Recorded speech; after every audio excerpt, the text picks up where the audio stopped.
What is good? What is good? What is good? What is good? What is good? How's everyone? How's everyone? How is everyone? Welcome back. I know I haven't posted in the past 2 weeks. It's been a very mentally dull 2 weeks, but yeah. We here. We back. Another video, and today's topic, right, will be the first two commandments of the Ten Commandments, which will be a series I'll be covering, explaining the Ten Commandments for those who do not fully understand the Ten Commandments, right? So, anyway, first things first, what are the Ten Commandments, right? The Ten Commandments are a set of rules given by God to the Israelites or to anyone who believes in God, right? And these rules basically highlight how believers are supposed to be living in the world that we are living in, so that we are separate from those that we live amongst, right? Okay, so now where can you find the Ten Commandments in the Bible? You can look it up in Exodus 20, right? Now, you can read through the entire chapter of Exodus 20, right, to get more of a picture of what was going on as well, before and after the Ten Commandments were given, right? So, yeah, that aside, now let's get into the first two commandments, right? And the first one is found in Exodus 20, verses 3, which are some of these verses, or the Ten Commandments I'll be reciting from memory. Okay, so the first one is, "You shall have no other gods before me." Me is Yahweh, God Yahweh. And yeah, now to expand on this, what does God mean that we shouldn't have any other gods before Him? This means that we should have no driving force, we should have no, whatever you may call it, entity, whatever it is that you can pedestalize the way someone would worship and praise God, right? So that is forbidden, because why? There is only one God, right? There is only one God who gives life, who is the creator, who made everything that we see today. Who made you, made me, made everything that you see, right? Now, getting into, okay, sorry, my mistake. Now, that was to clarify what God meant when He said, "Y'all shall have no other gods before me," right? And if that is still vague for anyone who is reading it, right, you can go into the second commandment, right, which details what kind of things we should not be placing before God, or what we shouldn't be putting in the place of God, right? And the second commandment reads as, "You shall not make for yourselves idols in the form of anything in heaven above, on earth beneath, and in the waters below." Now, we will break down these three categories. We'll call them categories for now. We'll break down these three categories and what kind of likeness you can make of what kind of image you can make in the likeness of anything that is found in these three spheres. All right, so the first one would be in heavens above. Now, heavens above, you may find planets, you may find stars, the sun, the moon, the you may find God, Jesus, the angels, and all of that, right? So now, getting into it, and this is mainly aimed at Christians who believe of like paintings and drawings of Jesus or God or whatever that it is, right? Now, God forbids us from making images. Images may be paintings, may be drawings, may be statues, may be whatever it is, man. Symbols, whatever, like all of that. That is a visual interpretation of what we think God may look like, or what an angel may look like, or what Jesus looked like, right? So, and I wanted to get into this because it's something that has been bothering me for a while. As Christians, we should not be wearing cross chains, right? And this is not to say that we should not remember to pick up our crosses on a daily, but the reason I say that is because I've seen people kind of like treat the cross as God, or they treat the cross as Jesus. When they find themselves in difficult situations or whatnot, they cling to their cross, and it's like, oh, in fear or whatever it is. And it's like that should not be your first reaction. Your first reaction in any kind of situation that you find yourself in should be pray, talk to God, whatever, read your Bible. Like, rather do that, right, than go and go to a painting or an interpretation or symbol for that may point to Jesus or may point to God or whatever it is that we Christians claim represents Christ. Now, the second category, right, which is you shall not make for yourselves images in the form of anything on earth beneath, which is earth beneath the heavens, right? Now, what can you find on earth beneath? You can find people, you can find animals, you can find technology, you can find anything. I think anything that is like visual, like really anything. I mean, yeah, technology, people, animals, clothing, yeah, you can find a lot, right? And these things are not meant to be pedestalized, or are not meant to be worshipped the way one would worship God, right? Now, why these things are not to be praised or worshipped or whatever, right, is because these things are merely a creation. Creation was not meant to praise the creation, but to praise the creator, right?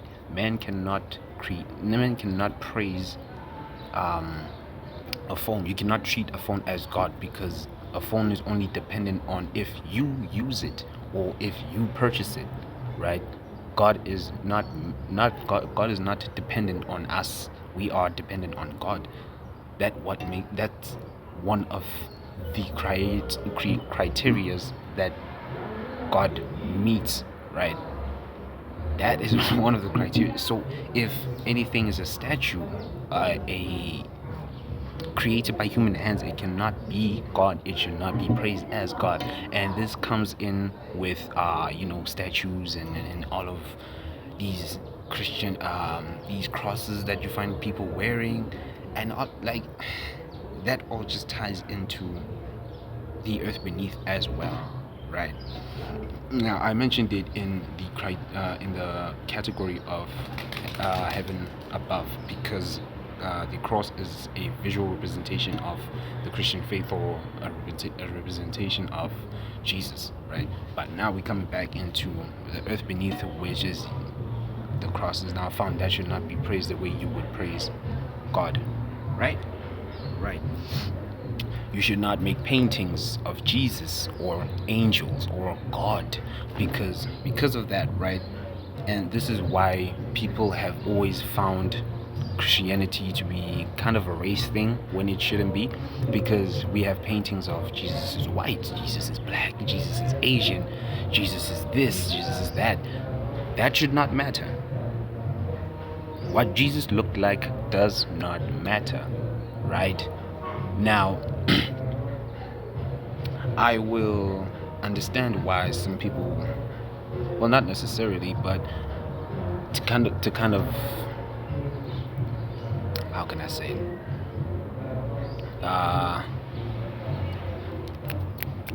Losing my train of thought. Okay, I'm gonna leave that tangent for now. But yeah, going into Jesus, right? Or visual paintings of all of that.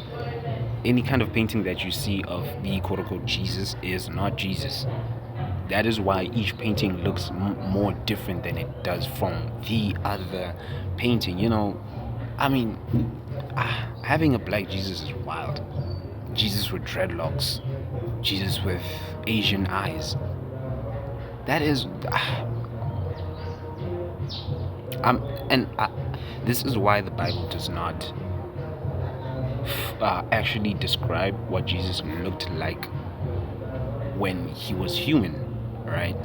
It does not describe him because of the main reason that God knew what humans are like. He knew that it will come to a point where we'd rather praise the image of Jesus rather than praising Jesus himself, Jesus who is risen, right? That is why, as Christians, we are not to, when it comes to visual representations of Jesus and not, that we should have no partake in that because that is idol worship, right? These first two commandments deal on idol worship, all right? Yeah. Now, yeah, paintings and all of that. Now we're coming into the animals. There are people who pray to animals and all of that. Yeah, that too is not allowed according to the Ten Commandments. And one example you can find of that is when the children of Israel, right, were praising a graven image that was made of gold, that was made by Aaron. And the only reason they were praising it is because Moses had left the children of Israel and he went up Mount Sinai to meet with God. And he was just having whatever he was having with God. I'm not sure what they were doing. But yeah, he was having what he was having with God, and the children of Israel felt, well, we need a leader. So since Moses is not here, Aaron, do you mind making, like an image that we can follow, right? And that kind of behavior marked the rebellion of the children of Israel, right? Rebellion, as in they went against what God had commanded them to do, right? And I think the worst part was them kind of agreeing that, whatever God said, we will do. And, not even long after that, they just turn around and it's now, oh, now we're going to praise this golden calf because Moses is not here. And it's like, I think already that's where a lot of modern Christians nowadays go wrong, is take it as this, right? Churches have pastors. We have deacons, we have leaders and whatnot. The leaders are not God. The leaders are not meant to be praised. They are meant to lead. They are human. They are kind of like the head of the church who receive at whatever it is that they need from God, right? So that was the Israelites' first mistake, was treating Moses as if he was God himself. That is why when he was not around, they immediately rebelled and they started turning to the golden calf, and God punished them for that. Right? Now, the third criteria, in the waters beneath. Now, this can be animals. I'm not sure if everyone is aware of what spirit animals are. But yeah, spirit animals also fall into that, praising koi fish for like, oh, I like koi fish. I like koi fish. But I cannot treat koi fish as spiritual. They have like this spiritual, profound meaning. They mean healing. And no, it's an animal. Where you found it is probably where it was supposed to be. You cannot praise an animal because it's like, I don't know. It's really a weird topic. Seeing people praise animals and all of that, and that also just kind of ties back into what the children of Israelites were doing after Moses left to ascend up Mount Sinai. So yeah, that is wild. That is wild. And another thing that you can find in the waters, right? And this is for people who are spiritual, if I have to say that, right? Because we believe as spiritual people that spirits influence us on a day-to-day basis, and there are certain spirits that dwell in certain places. There are spirits that dwell in the desert. There are spirits that dwell in the waters. Right? There are spirits that dwell in the air. There are spirits that dwell in in all like different kind of places, right? And even though those kind of spirits are not um, holy spirits, they're not heavenly spirits. They are the fallen demons. They are the demon, the angels that got kicked out of heaven for their rebellion, right? Now, um, what else? Yeah, that's really all. Well, okay, kind of to go back to the uh the second criteria, which is earth beneath, right? This also goes back into praising people as if they're these abnormal, what is it, um, creatures and whatnot.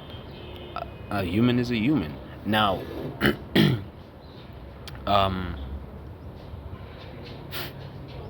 I don't know if I should say this, but this is for people who fully understand that music entertainment industry is full of spiritual influence. Everything that they do has a spirit tied to it, right? So for people to be reacting the way they do by seeing maybe say I remember like my aunt would tell me that she never understood why when people see Michael Jackson they just start screaming, they fainting, they losing their mind. It's a human. It's another human being, right? Why can't we lose our minds for other people who like build roads, people who maintain buildings and whatnot? It's because the people in the music industry, right? The quote unquote selling your soul is basically you allowing your body to be a vessel for a spirit to inhabit you. Hence why um, these people will end up screaming and whatnot when it comes to seeing these people and whatnot. It's the aura, if I have to say that, the energy field that surrounds that person from the spirit that inhabits their body. Now I'm not gonna keep delving into that because that might be a topic for another day if I feel like going into that type of topic, you know. So yeah, it's yeah, no. Well, yeah, I mean, there's really all you can say about it. But now to finish off the verse, right? Um, yeah, finishing it off, God says, I am a jealous God and I punish children for the sins of their fathers to the third and fourth generation, right? Now, someone may hear this and be like, oh, but why is God jealous if he loves us all? And it's the kind of jealousy that comes out of love. You know, if you're in a relationship with someone, romantic relationship, friendship, mother, daughter, father, son, mother, whatever, that kind of relationship, when you see, well, I will eliminate the okay, I'll not eliminate the friendship, but yeah, when you see your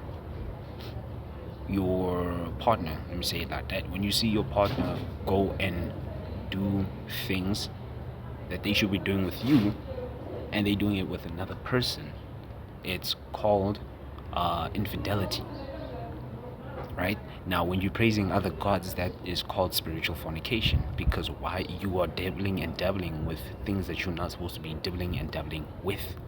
You don't even, some people don't fully understand the practices that they're doing, because these kinds of practices defile you. These type of practices have certain acts that you are supposed to partake in. I know with olden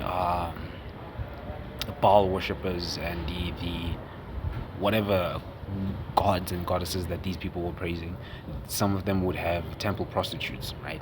Now these temple prostitutes, they would sleep with whoever. One of the criteria was to be homosexual, right? This is why God says these type of practices are not allowed, because they defile your body. Praising God does not defile the body. In fact, it does the opposite. It heals you, it frees you from sin. Because why? Being a slave to sin means you cannot control your desires. Sin is like an addiction, right? Once you give into it, it opens more doors and other doors and other doors and other doors, and now you become a slave to it. Now everything that you think about is sinful, everything that you say is sinful, everything that you do is sinful, right? That's why praising God and accepting Jesus now becomes what? Freedom. It breaks chains from sin, right? Sorry for the tangent, but to go back into God's jealousy, it's out of love. Because then again, if you see your person, right, the person that you're romantically involved with, be how can I say it, doing things that they would do with you, as I've said, doing things that they do with you to another person, there's a jealousy that comes out of it. It's not a jealousy of, oh, I hope you die, or I hope you lose your money, or not that type of jealousy. It's the type of jealousy of, what are you doing? Why have you broken your vows? Why have you forsaken your vows? Why have you forsaken me? I'm the person that you're supposed to be acting this way with, and you're doing that with someone else that you should not be doing it, because it's most probably that other person does not have the best intentions for you. All right? These worldly practices, they have these quote-unquote gods and goddesses, and these gods and goddesses do not have proper intentions for the person. These practices came from the story of when the Nephilim were around, and they started having intercourse with the female humans and all of that. Right? These practices come from all of that, and these practices give homage to these spirits. Now, some of these praising gods and not worshiping them can also tie into celebrating holidays. There are some holidays that give praise to these gods and goddesses, right? I know Sunday churching is one of them, because Sunday was not the original day that God had intended for the Sabbath. The Sabbath is meant to be the seventh day, which is when? Saturday. That is why when you read the story of the crucifixion after Jesus died, right, his mom wanted to go preserve his body, and she couldn't, because why? It was the day of preparation. The following day was to be a Sabbath, right? Now, if you look deeper, when Jesus died, the Christians today celebrate Good Friday, because that's when Jesus died.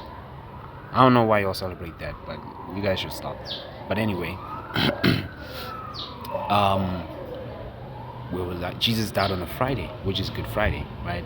Now, if you're taking that logic with the Bible logic, right? If that day was the day of preparation, right, which is Friday, and Mary wanted to go and preserve Jesus' body, but she couldn't, because the next day was to be a Sabbath. Saturday only comes after Friday, which is the day that Jesus died, and Jesus rose up when? After the Sabbath. He rose in 3 days, right? Which was the first day, and the first day, now using that logic, it becomes when? Sunday.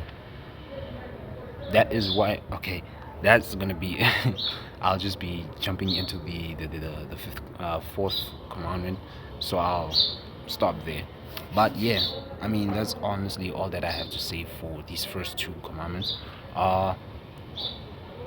Definitely be posting next week, probably 2 videos or 3, right? And the next video will be talking about the third commandment, right, which you'll find in Exodus 20 verses 5.